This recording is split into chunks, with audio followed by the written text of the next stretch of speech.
Hello and welcome to our meeting on the case of Anna Garcia's death. 2 days before her death, Anna Garcia's life appeared perfectly normal.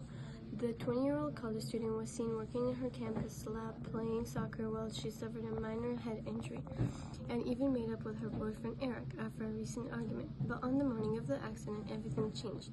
At 10 a.m., fellow student Taylor Diaz called 911 after discovering Anna's lifeless body inside the General Life Science building. By 10 a.m., police had arrived and secured the scene.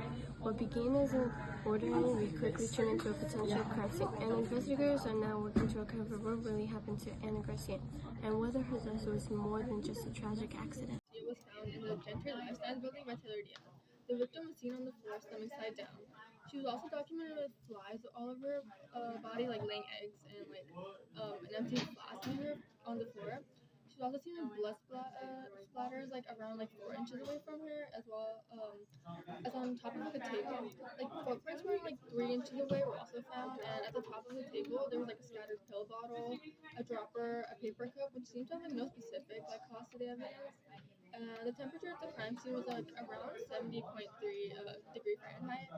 There was also a sticky note which said, quote, "See you later, happy face." And yeah, that's all.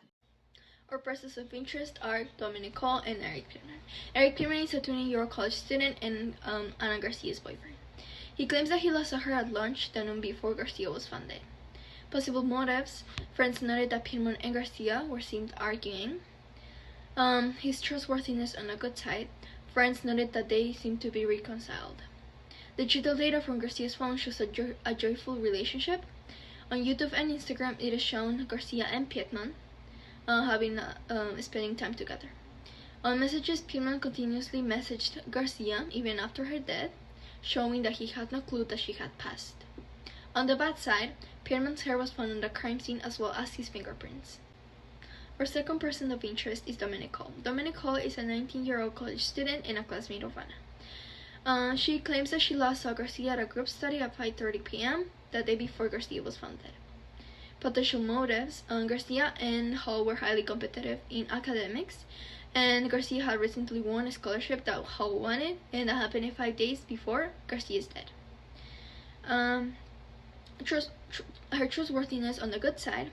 No evidence of her DNA was found at the crime scene. Digital evidence in Garcia's phone in messages shows Dominic being happy of Garcia's winning of the scholarship, and on the bad side, digital evidence in Garcia's phone shows Hall being mad or annoyed in Garcia's YouTube channel. After gathering this data, our top person of interest is Eric Pietman, as his fingerprints and her were found at the crime scene.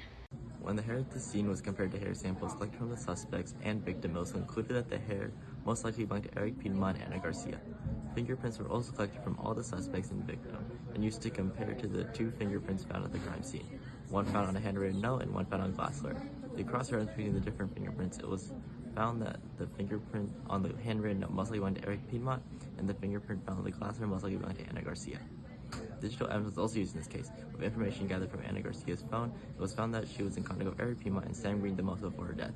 Had recently been seen with Eric in an argument with him, and she also had an argument with Sam about a recent loss in a soccer match. Blood was also found at the crime scene, with testing concluding that it was type A blood, which was the same type of blood that Anna Garcia, Eric Piedmont, and Dominic Hall had. Though, from DNA testing, it was found that the DNA in the blood actually belonged to Anna herself, concluding that the blood was not from any of the suspects. In the case of the death of Anna Garcia, our teams believe that the decedent had died of an accident caused by personal negligence. Looking back at the crime scene, we can see that blood spatters stretched from the table to under the table. Anna was lying by. After our various identification steps, we have determined that the blood indeed belongs to the decedent. Prior to the death, a day before, to be more specific, Anna injured her head after running into Sam Green, a suspect, in soccer practice. Her digital post shows that she arrived at her dorm afterwards with a large patch of bruises on her right forehead, exactly where the blood was coming from as we observed the scene. Also, we can refer back to her second piece of digital evidence that she took migraine pills before going to study with Dominique Hall, when she was last seen by another individual. Anna was a patient of type 1 diabetes, which can cause blurry vision, explaining her use of irritation reduction eye drops. The use of such medication can also lead to an even more blurred vision. Another medication found at the scene of death was no dosing caffeine pill bottle. The migraine pills taken earlier by Anna, however, could have counteracted the effects and aggravated her condition. We believe that Anna's condition and the medication taken caused her to have temporarily blurred vision or experience severe headaches from the injury and pills that made her trip and fall, hitting the corner of the table where she bled in large amounts. The cause of death would have been excessive bleeding.